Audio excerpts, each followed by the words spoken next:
Hello, welcome to my channel. I'm Alicia Dreaming, and today we're going to discuss Wednesday episode 3. This is going to be a long video because there's actually quite a bit that I want to talk about. Okay, so like the first, I'm going to do a recap of the show. So like if you watched it, I'm going to put the time marks, I'm going to section it up down below in the doobly-doo.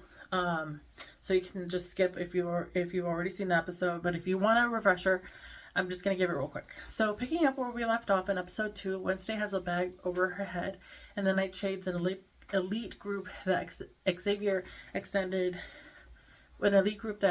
is part of, extended her an invitation. Of course, Bianca didn't want her in the Nightshades.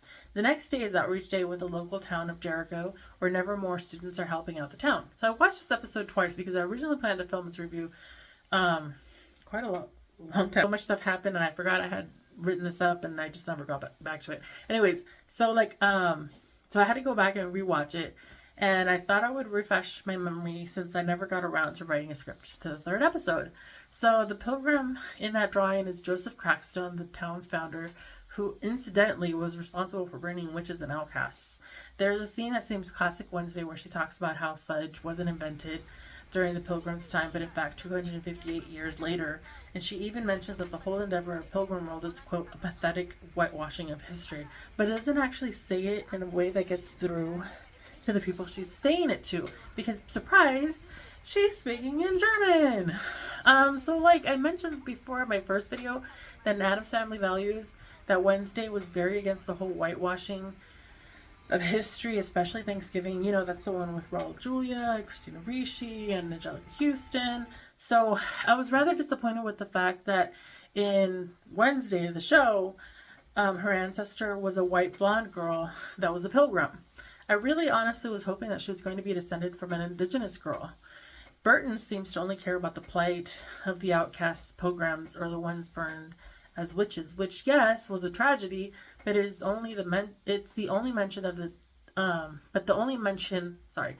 the genocide of Native Americans at the hands of pilgrims really goes unnoticed by anyone in the show, because she's speaking in, because like they kind of just like gloss over it, you know.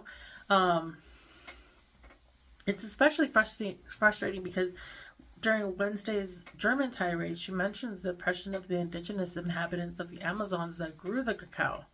So anyways, Wednesday's investigation into Joseph Crackstone leads her into the woods to the ruins of a burned structure of the meeting house. It's interesting that Goody Adams, Wednesday's ancestor, has this speech that says that I'm going to try and splice in here.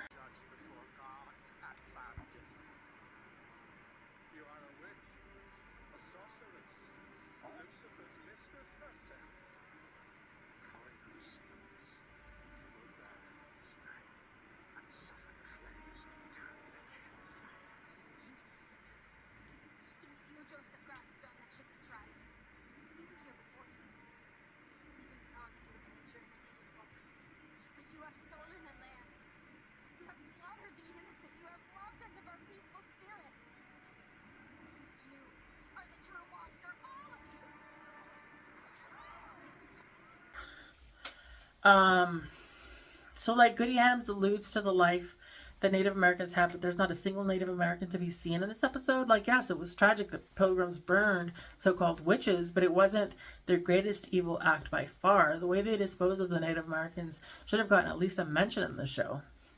Xavier finally believes that Rowan might be really gone and goes after Wednesday, and turns out Xavier is Vincent Thorpe's son, a guy famous for his visions.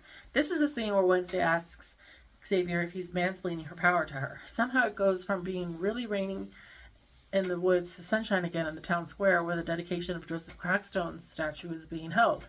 Anyways, Wednesday and the Thing make a big molten mess of the statue, and Wednesday plays an intense arrangement of Vivaldi's Winter as it burns down. Then, when Weems is questioning Wednesday, she declares that her hands are clean, and it cuts to Thing spilling a scene of Thing spilling the gasoline in the fountain statue. The next scene is the old homeless man at the burned out meeting house being attacked by a monster and a camera capturing it. and Luke is stumbling across the scene as police happen across the murder site. Then Ajax is tricked into turning himself into stone. Enid loses patience for Ajax because she doesn't know that he's now stone. And Wednesday's therapist is the one making the roadkill figurines. Tyler is screaming in the bathtub. So, okay. I know that I went through my whole script super fast, but I think I'll have to just go ahead and splice in the scene that I'm talking about, the Thanksgiving scene, which is actually kind of perfect because we just had Thanksgiving in real life. I'm filming this on November 25th, so it's a couple of days after Thanksgiving. So in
Addams Family Values, Wednesday is very much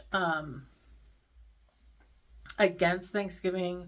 It talks about the genocide of the Native Americans and like basically wreaks havoc on the little Thanksgiving pageant that was arranged at her summer camp. And she like it's just really intense and basically like a wish fulfillment kind of thing.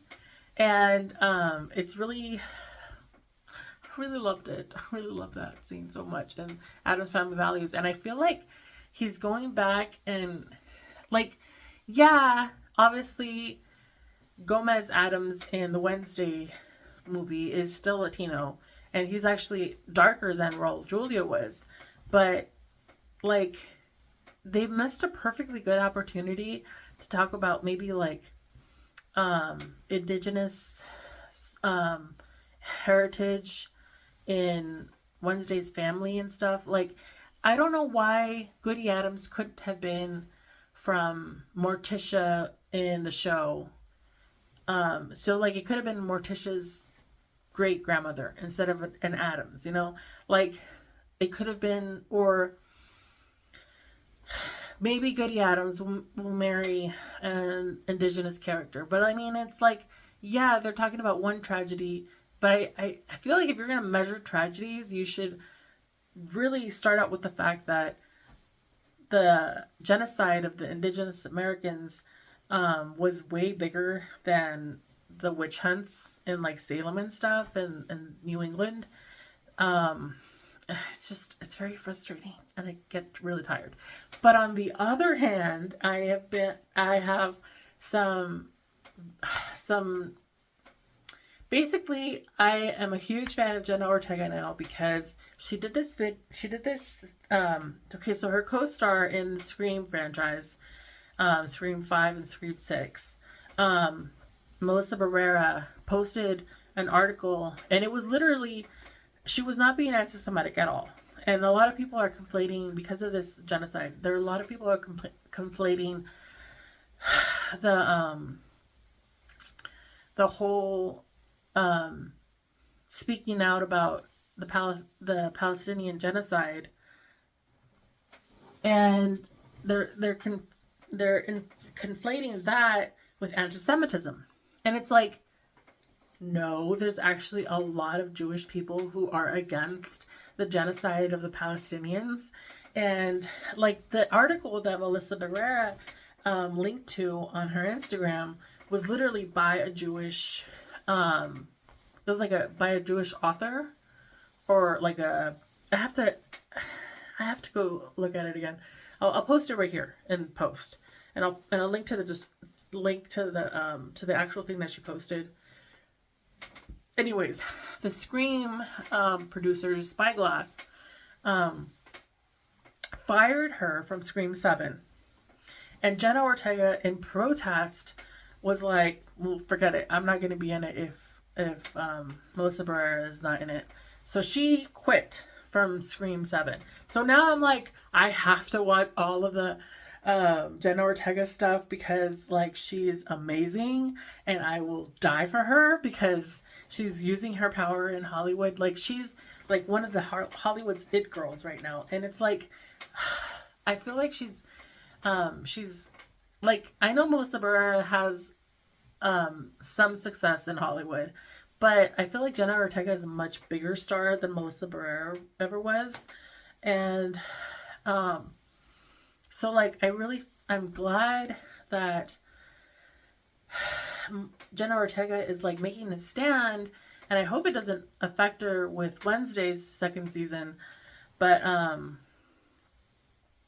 yeah, I was just really impressed with Jenna Ortega, and it makes me feel a lot better about watching Wednesday the show because there's some problematic stuff going on behind the scenes of the Wednesday show.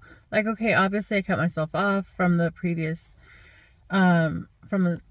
recording, but it's a good thing I did because the next bit actually goes better with the recap review for episode 4. And side note, yes, I'm returning to the show reviews after a year because I think it's my duty to continue supporting Jenna Ortega. Anyway, see you later, friends. Bye.